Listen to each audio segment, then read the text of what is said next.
Hello everyone, my name is Himanshu Agnihotri and welcome back to our channel.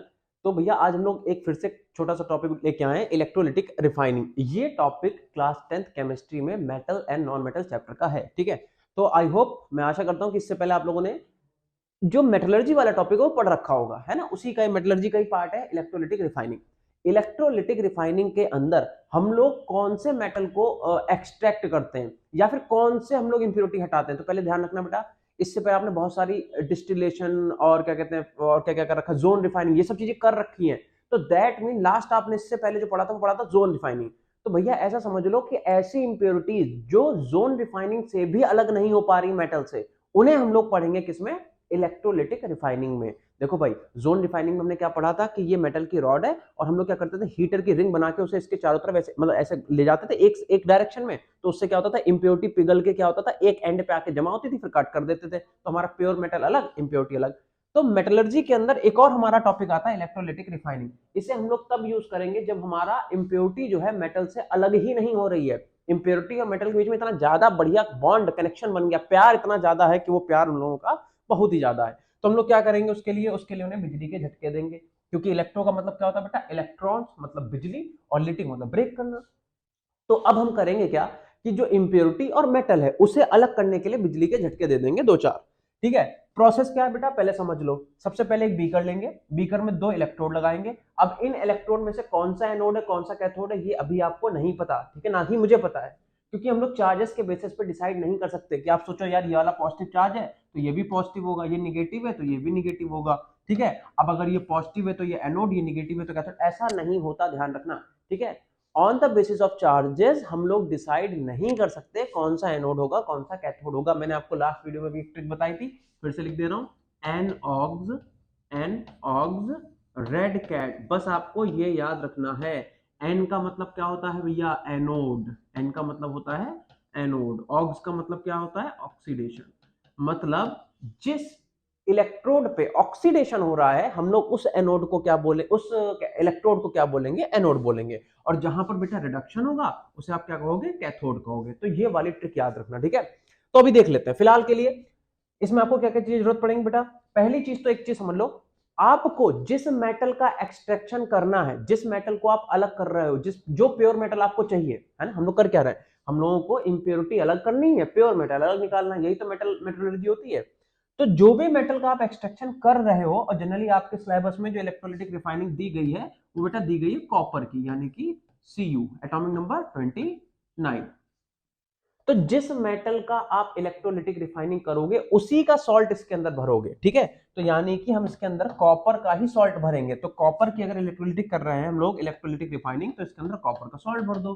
Copper का salt बेटा कौन सा होता है, कॉपर सल्फेट। ठीक है, कॉपर सल्फेट का कलर कैसा होता है, ब्लू कलर का, इसीलिए मैंने इसे ब्लू कर दिया। ठीक है, देखो, तो ये कौन सा भर दिया मैंने, कॉपर सल्फेट, CuSO4। और ये इसका एक्वस सोल्यूशन, बेटा जितने भी सॉल्ट होते हैं ध्यान रखना वो एक्वस फॉर्म में एग्जिस्ट करते हैं। तो कॉपर सल्फेट का सोल्यूशन भरा जो कैसा है, एक्वस फॉर्म में।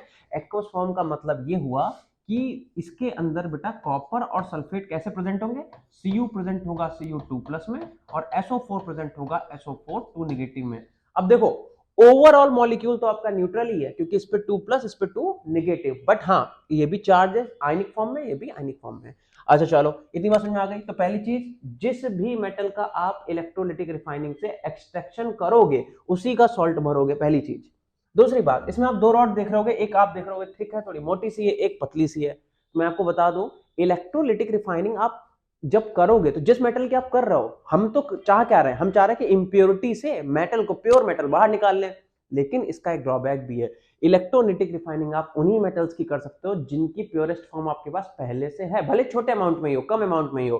तो कहने का मतलब, ये जो पतला वाला आप इलेक्ट्रोड देख रहे हो ये और कुछ नहीं है, ये प्योर कॉपर ही है। ये क्या है, प्योर कॉपर। ठीक है, ध्यान रखना। और जो ये थिक रॉड देख रहे हो ये क्या है, ये आपकी इम्प्योर कॉपर है। ये क्या है बेटा, इम्प्योर कॉपर। अब मेरी बात समझो, ये बहुत ज्यादा अमाउंट में नहीं चाहिए हमें, बस थोड़ा सा इसके ऊपर चार्ज सेपरेशन करना है, इसलिए बहुत ही कम अमाउंट में होगा तब भी हमारा काम चल जाएगा। और ये तो ऑब्वियस सी बात है, ज्यादा अमाउंट में ही होगा बेटा, क्यों, क्योंकि इसके अंदर तो इंप्योरिटी भी प्रेजेंट है। अब प्रोसेस क्या है, प्रोसेस समझ लो बेटा बहुत आसानी से। जैसे ही आप क्या करोगे, बैटरी कनेक्ट करोगे, तो ये वाला टर्मिनल कैसा होगा, प्लस का, ये वाला हो जाएगा निगेटिव। इलेक्ट्रॉन का फ्लो किधर से किधर होगा, इधर से इधर, किधर से इधर, इधर से इधर, किधर से इधर, इधर से इधर। लेकिन ध्यान रखो, क्योंकि इसके अंदर कॉपर प्रेजेंट है, तो कॉपर क्या करेगा, कॉपर अपने दो इलेक्ट्रॉन को रिमूव कर देगा। ठीक है, कॉपर अपने दो ही इलेक्ट्रॉन को क्यों रिमूव करेगा बेटा, एक बात समझो। जैसे सोडियम है, एटॉमिक नंबर कितना होता है 11, क्या लिखते हो आप 2,8,1।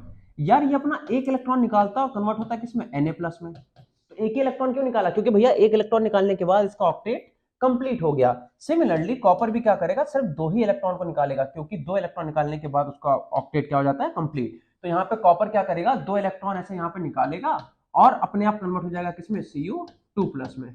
ऐसे ही सारे कॉपर क्या करेंगे, इसके अंदर जितने भी कॉपर भी, इंप्योरिटी भी, तो ये सब क्या करेंगे, Cu2+ में ऐसे कन्वर्ट होते जाएंगे और यहाँ पे बहुत सारे इलेक्ट्रॉन को ऐसे मूव करते जाएंगे, इलेक्ट्रॉन की तरफ भेजते जाएंगे।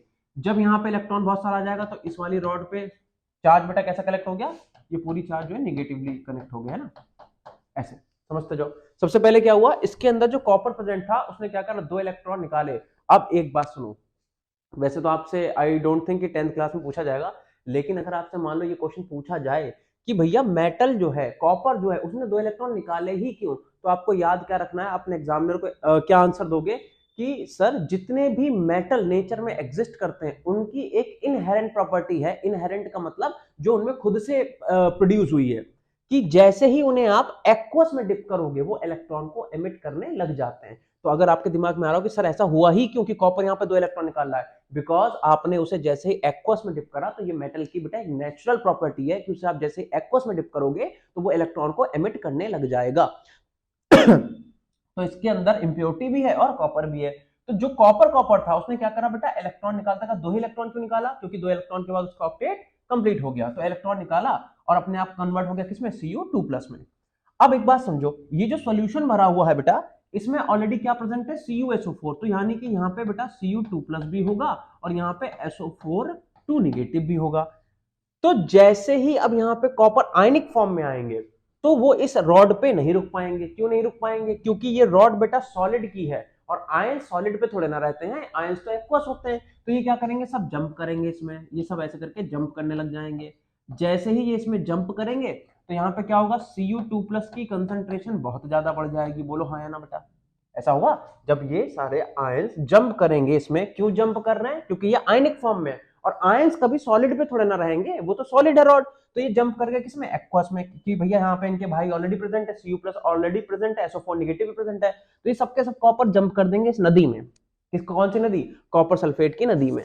अब जब यहाँ पे Cu2+ बहुत ज्यादा आया, ठीक है सुनो, जब यहाँ पे Cu2+ बहुत सारा कलेक्ट हुआ तो इन प्लस वालों ने क्या देखा कि पड़ोस में एक बेटा इलेक्ट्रोड है जिसपे चार्ज कैसा है, निगेटिव, और पॉजिटिव और निगेटिव क्या होगा, फोर्स ऑफ अट्रैक्शन। तो ऐसे ही क्या होगा, ये प्लस वाले तुरंत ही क्या होंगे, इसकी तरफ आकर्षित हो जाएंगे, मूव करने लग जाएंगे, क्योंकि भैया इस पे पॉजिटिव है, इस पे निगेटिव है, और इसी तरीके से इसके ऊपर आके ये कलेक्ट हो जाएगा आपका सॉलिड कॉपर और प्योर कॉपर। तो इस तरीके से हम लोग क्या करेंगे, इलेक्ट्रोलिटिक रिफाइनिंग कर लेंगे।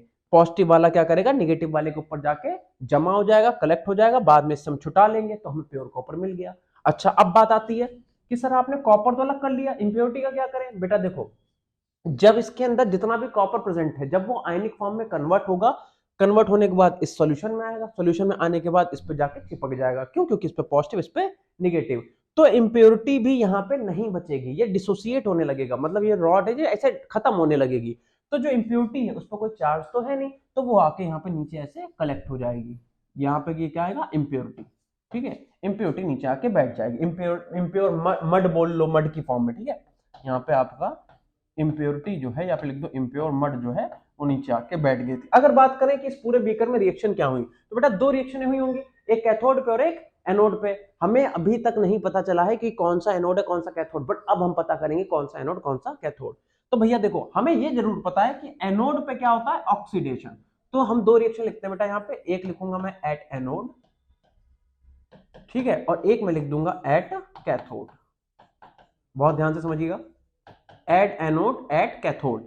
अब मेरी बात सुनो, एनोड पे क्या होता है, ऑक्सीडेशन। कैसे पता करते हैं ऑक्सीडेशन, जल्दी देखो भाई, देखो लूजिंग ऑफ इलेक्ट्रॉन, इलेक्ट्रॉन को लूज कर दो तो ऑक्सीडेशन, गेन करो तो रिडक्शन। तो कहने का मतलब एट एनोड पे क्या हो रहा है, इस वाली रॉड पे क्या हो रहा है, कॉपर जो है वो अपने दो इलेक्ट्रॉन को निकाल रहा है और कन्वर्ट हो रहा है किसमें, Cu2 2+ में। अब क्योंकि ऐसा कहां पे हो रहा है, ऐसा इसी रॉड पे तो हुआ था स्टार्टिंग में, क्योंकि इसमें कॉपर प्रेजेंट था, उसने क्या करा, 2 इलेक्ट्रॉन निकाल दिए और कन्वर्ट हो गया किसमें, Cu2+ में। तो ऐसा जिस रॉड पे हो रहा है उस रॉड को आप चुपचाप से क्या बोल दोगे, वो कौन सी रॉड है, वो एनोड की रॉड है।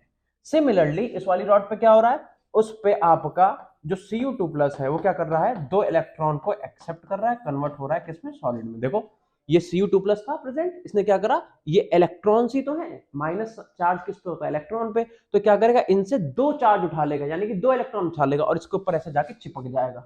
ठीक है, तो Cu2+ ने क्या करा, 2 इलेक्ट्रॉन लिए और कन्वर्ट हो गया कॉपर सॉलिड में। कॉपर सॉलिड कहां पे कलेक्ट हुआ है, ये रहा भैया, ये रहा, ये वाला। तो ऐसा कहां पे हो रहा है, ऐसा इस वाली रॉड पे हो रहा है। और यहाँ पे क्या हो रहा है, गेनिंग ऑफ इलेक्ट्रॉन, मतलब ये कौन सी होगा, रिडक्शन। देखो ना, रिडक्शन कहां होता है, कैथोड पे, यानी कि ये वाली कौन सी रॉड हो गई, कैथोड हो गई। तो ऐसे हम लोग पता करेंगे कौन सी एनोड कौन सी कैथोड, और ये हमारी पूरी सेल रिएक्शन हो जाएगी। तो आई होप आपको ये टॉपिक समझ में आ गया होगा। आप चाहो तो इसका एक बार स्क्रीनशॉट ले लो, ठीक है। बाकी इसके आगे के जो भी टॉपिक हैं उन्हें हम लोग एक एक करके जल्दी से अपलोड कर देंगे। Thank you so much.